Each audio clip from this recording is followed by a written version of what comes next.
How y'all doing this month? Today I'm talking about how to be fruitful like Jesus was talking about in the parable in Mark chapter 14 verses 13 through 20. But I'm going to start at verse 14.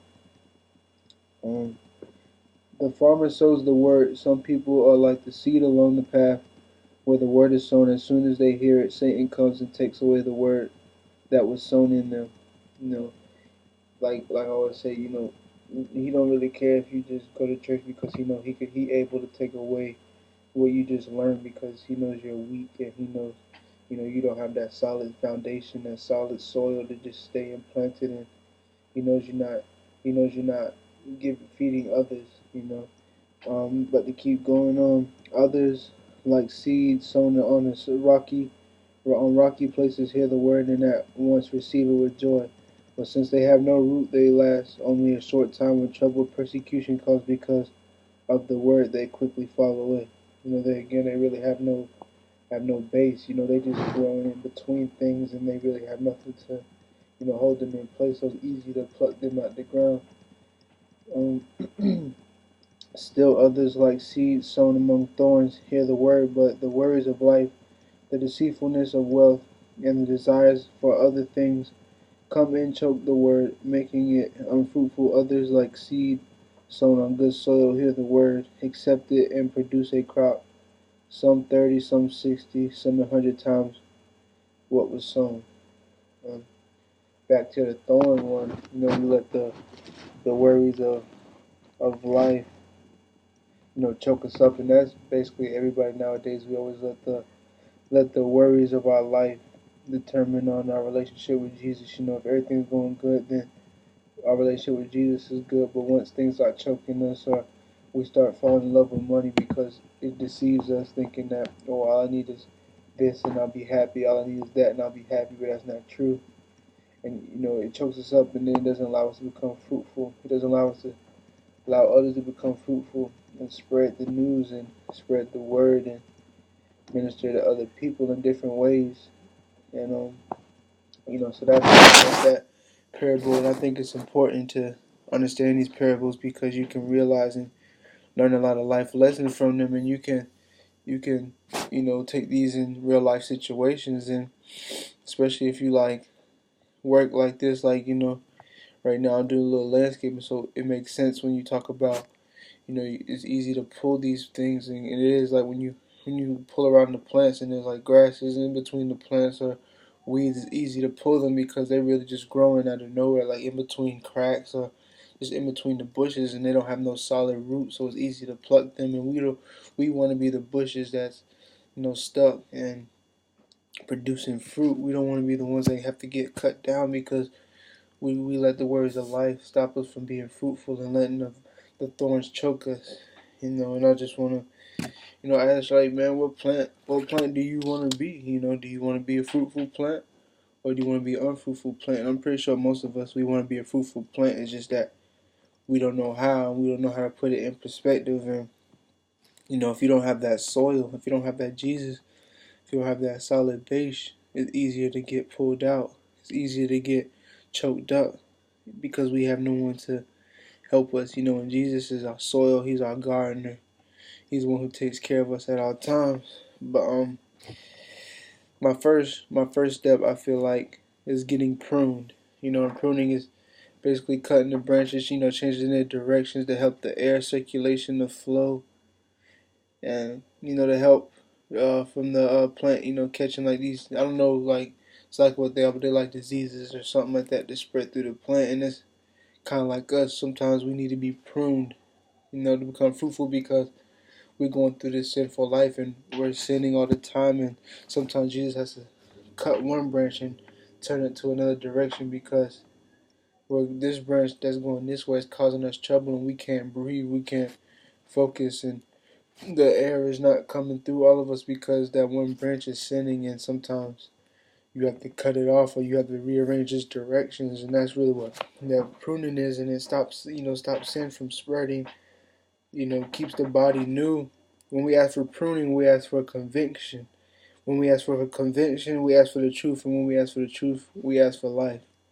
We ask for all these things, and we don't ever ask for the important things. We ask Jesus, for a new car, but we're not asking him for life. We ask Jesus for a new health, but we're not asking him for the spirit. We need to ask Jesus, prune us, cut our sinning branches off, cut our sick branches off, so I can finally breathe again, so I can finally see again, so I can finally, listen, or I can finally see you again.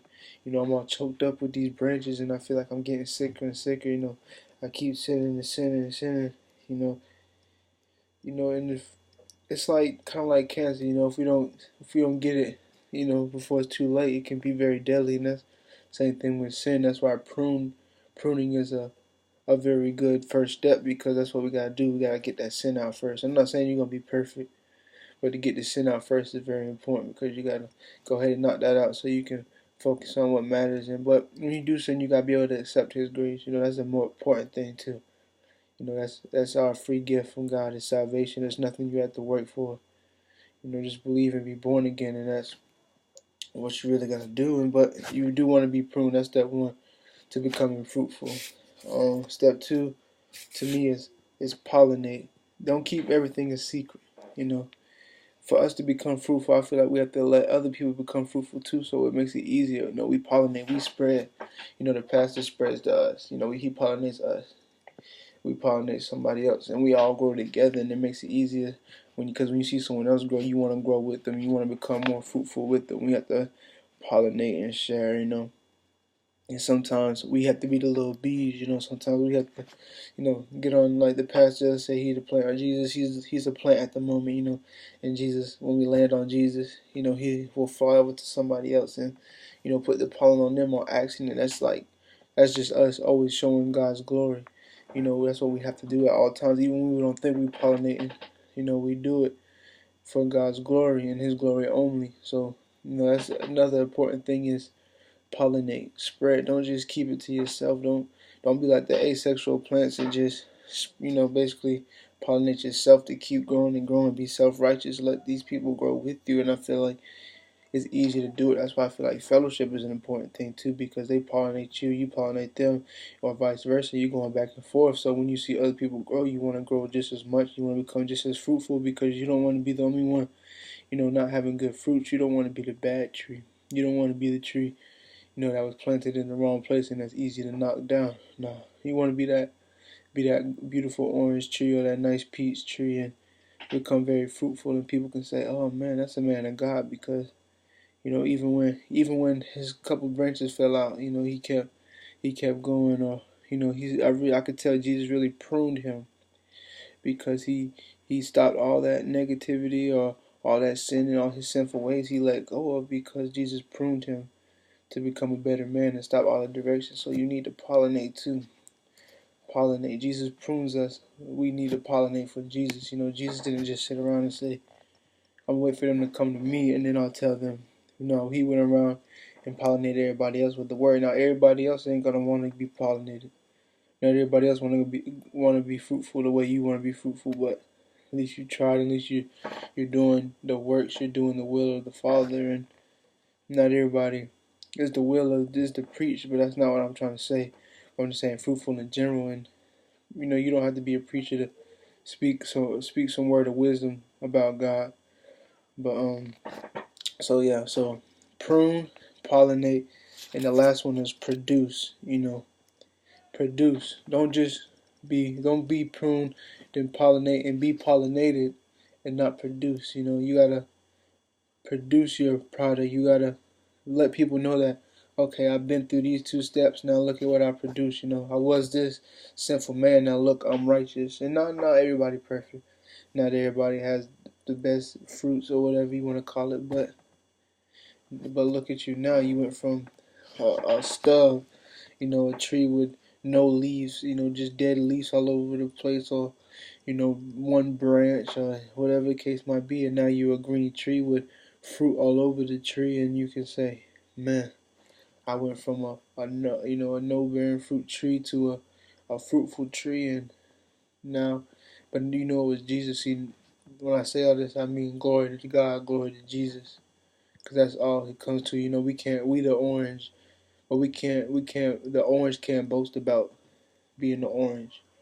The tree, the person that made us fruitful, is the one who should boast and who should give glory to. The orange can't say, yeah, I'm this, I'm that, because the orange wasn't there from the beginning. The orange was just a product, of all those steps that he went through. Yeah, you feel me? That was, the orange is just a product. He's not what was made, or he was what was made. He was what was produced, but he's not. The orange ain't make the orange. The tree made the orange, and the seed made the tree who made the orange, and the soil made, help produce the seed who produced the tree who produced the orange, and all that boils down to Jesus. We was the tree, but you see, Jesus was the seed. He was what planted us, and he was what helped us grow, and he's what's in us. See, the tree, it will always have the seed in him, because that's what, or I don't know exactly how you plant orange trees, but pretty sure they got an orange seed or whatever. So Jesus will be our orange seed, and from there on, everything else will come along with it. Like, okay, the seed planted. Okay, so Jesus is gonna let us grow. He's just gonna let us grow.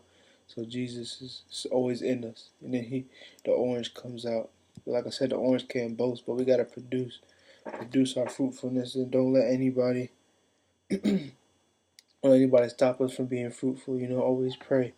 Pray, Lord, I feel like I'm not being fruitful enough, so please allow me to be fruitful.